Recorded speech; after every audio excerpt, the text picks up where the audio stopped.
Oui, Jean de Nicolaï, pardon. Merci, monsieur le ministre.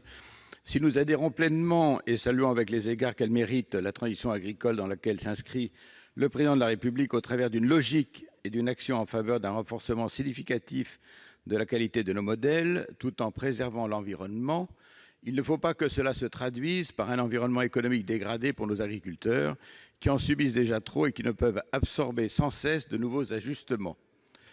Vous l'avez déjà peut-être entendu cet après-midi, et mon intervention portera donc sur deux volets, monsieur le ministre. D'abord, en premier lieu, et concernant l'impact économique de ces zones de non-traitement, puisqu'aucune évaluation n'a été fournie, et donc pouvez-vous nous garantir que leur mise en place ne se traduira pas par de nouvelles charges, et le cas échéant, quelles mesures concrètes de compensation financière des éventuels surcoûts prévoyez-vous ?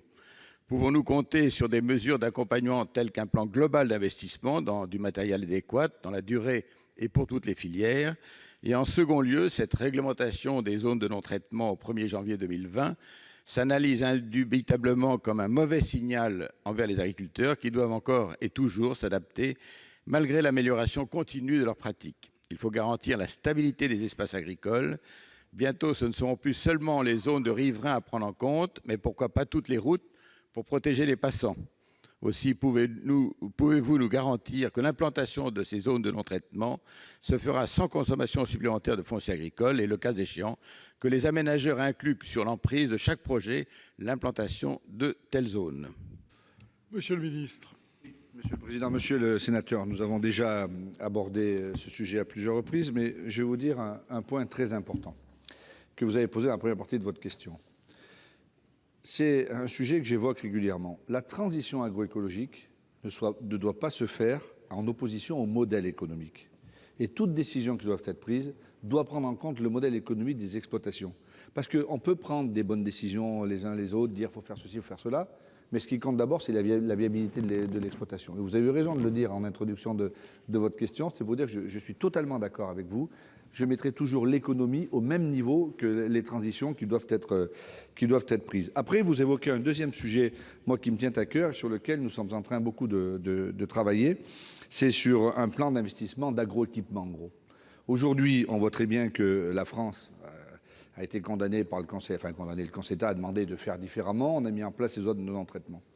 Mais moi, je pense que le mieux est l'ennemi du bien.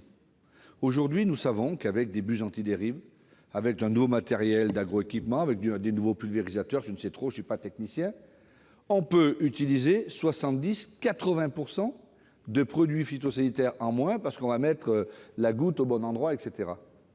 Il y a deux réponses à cela. Soit on se dit, je finance de l'agroéquipement, donc je suis pour le modèle productiviste, on va continuer à utiliser des produits, etc. Ou alors, je finance des agroéquipements. Comment ? Oui, je finance l'agroéquipement parce que je vais dépenser 80% de produits en moins. Ben moi, je suis pour la deuxième solution, parce que c'est comme ça qu'il faut travailler. Il n'empêche pas qu'il faut avancer sur la transition, la fin de la dépendance aux produits sanitaires, etc. Mais le gouvernement travaille là-dessus.